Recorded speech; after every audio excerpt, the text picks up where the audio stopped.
osud. Ku každému sa zachoval inak. Úplne inak. Hej. Chcel mať ako ostatní veci z najdrahších butikov, len mu uniklo.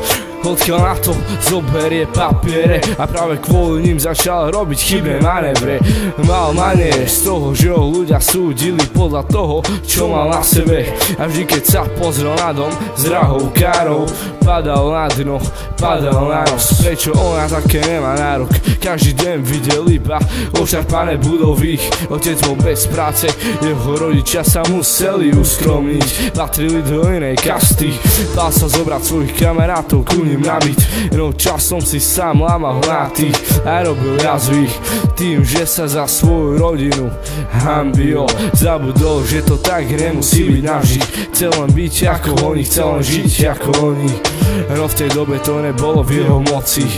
Chceť je pekne, mať je ešte krajšie. A tak nenávisť v ňom stále rastie. Nevie sa zmieriť s tým, že z akej rodiny pochádza. Sám sebe sa podáva, tí mladí vyjebanci ho začali obchádzať.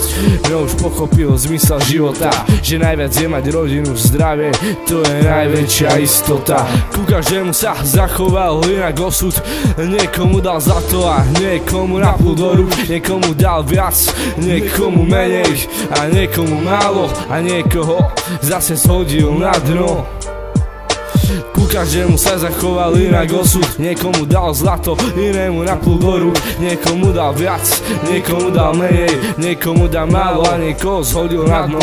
Mal veľa problémov, no vytvoril si ich ešte viac. Každý ho opustil, zostal sám. V poslednej dobe mu už nebolo všetko jedno, chcel s tým skoncovať, no nedá sa, začalo to priďaleko.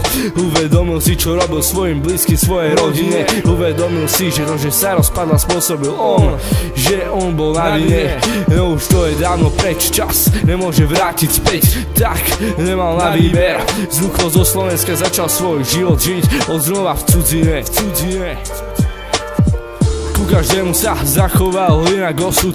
Niekomu dal zlato a niekomu napľú do rúk. Niekomu dal viac, niekomu menej a niekomu málo a niekoho zase shodil na dno.